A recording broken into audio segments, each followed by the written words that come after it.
तारीख 24 जून, ढलती हुई शाम, राजस्थान के जालौर जिले का एक सुनसान इलाका। अमूमन यहां सन्नाटा रहता था, लेकिन उस दिन गांव के कुछ लोग जब वहां से गुजरे तो उनके पैरों तले से जमीन खिसक गई। झाड़ियों के पीछे एक बेजान लाश पड़ी थी, चेहरा पूरी तरह लहूलुहान, आंखें खोली हुई, मानो मरते वक्त वो पूछ रहा हो कि मेरा कसूर क्या था। जैसे ही यह खबर फैली, पूरे इलाके में सनसनी मच गई। पुलिस मौके पर पहुंची, तफ्तीश शुरू हुई। पहली नजर में यह एक ब्लाइंड मर्डर था, यानी एक ऐसा कत्ल जिसका ना कोई गवाह था, ना कोई सुराग। लेकिन जब इस कत्ल की परतें खुली तो एक ऐसी खौफनाक हकीकत सामने आई जिसने मानवीय रिश्तों को शर्मसार कर दिया। यह सिर्फ एक मर्डर मिस्ट्री नहीं, बल्कि यह कहानी है प्यार, धोखे और एक ऐसे खूनी खेल की जिसकी स्क्रिप्ट 14 साल पुराने एक रिश्ते की राख पर लिखी गई थी। इस केस ने लोगों को हाल ही में हुए पुणे के मशहूर केतन मर्डर केस की याद दिला दी। चलिए अब आपको बताते हैं कि आखिर ये पूरा मामला क्या था और इसकी शुरुआत कहां से हुई। नमस्कार, मेरा नाम है आशीष मिश्रा और आप देख रहे हैं अमर उजाला। मरने वाले शख्स की पहचान हुई पाली जिले के रानी गांव के रहने वाले राजेंद्र कुमार मीणा के रूप में। राजेंद्र एक सीधा साधा इंसान था जो मेहनत मजदूरी करके अपना घर चलाता था। करीब 14-15 साल पहले उसकी शादी ममता नाम की महिला से हुई थी। सब कुछ ठीक चल रहा था, लेकिन पिछले कुछ महीनों से उनके हंसते खेलते परिवार को किसी की नजर लग गई। घर में रोज रोज कलेश होने लगा। तंग आकर ममता अपने पति का घर छोड़कर अपने मायके चली गई और यहीं से एंट्री होती है इस कहानी के विलन की। रमेश कुमार मीणा। पीहर में ममता की मुलाकात रमेश से हुई। धीरे धीरे दोनों के बीच बातें शुरू हुई और दोनों के बीच नजदीकियां कब बढ़ती चली गईं पता ही नहीं चला। दोनों एक दूसरे के प्यार में इस कदर अंधे हो चुके थे कि अब वह शादी करना चाहते थे। लेकिन इस शादी के बीच में सबसे बड़ा रोड़ा कौन था? जाहिर है ममता का पति राजेंद्र। रमेश और ममता ने मिलकर एक ऐसा खौफनाक प्लान बनाया जिसे सुनकर आपकी रूह कांप जाएगी। उन्होंने तय किया कि राजेंद्र को रास्ते से हमेशा हमेशा के लिए हटा दिया जाए।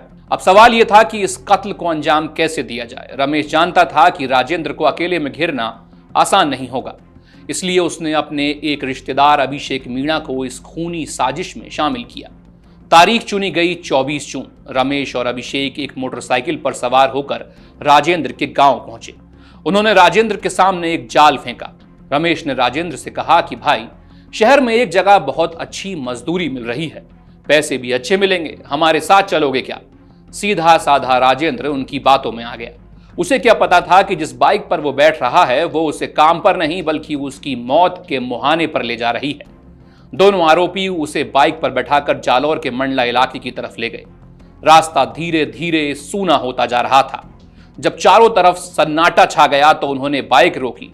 रमेश ने दोस्ती और अच्छाई का नाटक करते हुए राजेंद्र को शराब ऑफर की।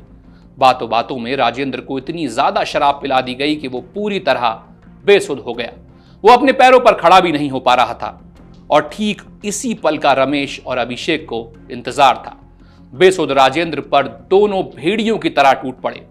उन्होंने बड़ी ही बेरहमी से राजेंद्र की हत्या कर दी।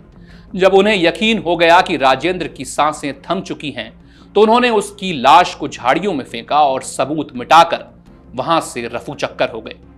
अब आपको लग रहा होगा कि केस तो सीधा साधा है, लेकिन यहां पर कहानी में एक बड़ा ट्विस्ट आता है।